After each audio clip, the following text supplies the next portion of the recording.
தினங்களே இந்த நாளிலும் மத்தேயு 27ஆம் அதிகாரம் அதனுடைய 44ஆம் வசனம் முதற்கொண்டு 52ஆம் வசனம் வரை இன்றைய தியானத்திற்காக நாம் எடுத்துக்கொண்டோமானால் அவரோடே கூட சிலுவையில் அறையப்பட்டவர்களும் அவரை நிந்தித்ததாக வேதம் கூறுகிறது.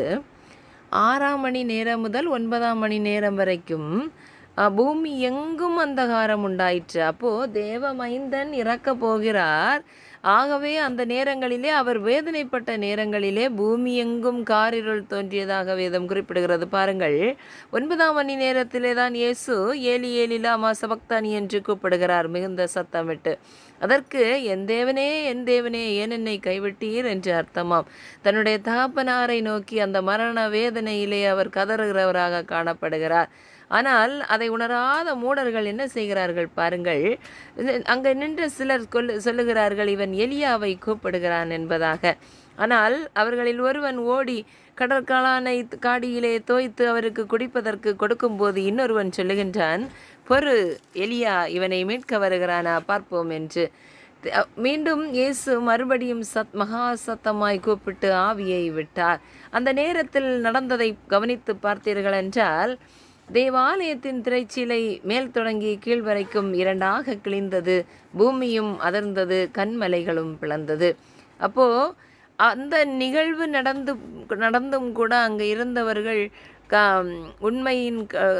உண்மையின் மகத்துவத்தை கண்டுகொள்ளாதபடிக்கு கண்கள் இருளடைந்திருந்தது தான் மிகவும் ஆச்சரியமான காரியமாகவும் வியப்பாகவும் காணப்படுகிறது. காரணம், அநேகர் சிலுவை மரணங்களிலே இறந்திருப்பார்கள். ஆனால் யாருக்கும் நடக்காத காரியங்கள் இங்கே நடந்து கொண்டிருக்கிறது. தேவாலயத்தின் திரைச்சீலை மேல் தொடங்கி கீழ் வரைக்கும் 2ஆக கிழிந்திருக்கிறது, பூமியும் அதிர்ந்திருக்கிறது, கண்மலையும் பிளந்திருக்கிறது. அதோடு கல்லறைகள் திறக்கப்பட்டதாம். நித்திரை அடைந்திருந்த அநேக பரிசுத்தவான்கள் சரீரங்களும் எழுந்திருந்ததாம். அப்போது என்ன இதுலேருந்து சொல்ல வராங்க அப்படின்னா, இறைமைந்தன் நமக்காக சிலுவையிலே கொடிய வேதனையின் மத்தியிலே நமக்காக ஜீவனை விட்டார். ஆனால் அதை உணர்ந்து கொள்ளாதவர்களாக நாம் இன்று என்ன செய்து கொண்டிருக்கிறோம்? தினம் தினம் ஒவ்வொரு நொடி பொழுதும் ஒவ்வொருவரும் வெவ்வேறு விதங்களிலே அவரை மீண்டும் மீண்டும் சிலுவையில் அறைந்து கொண்டு தான் இருக்கிறோம் என்பதை நாம் மறந்து போய்விடக்கூடாது பிரியமானவர்களே.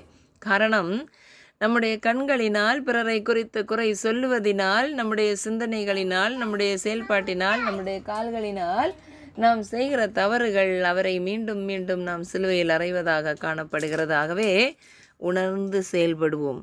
இந்த 40 நாட்களிலே வைக்கப்பட்டிருக்கிறோம். உணர்வடைவோம்.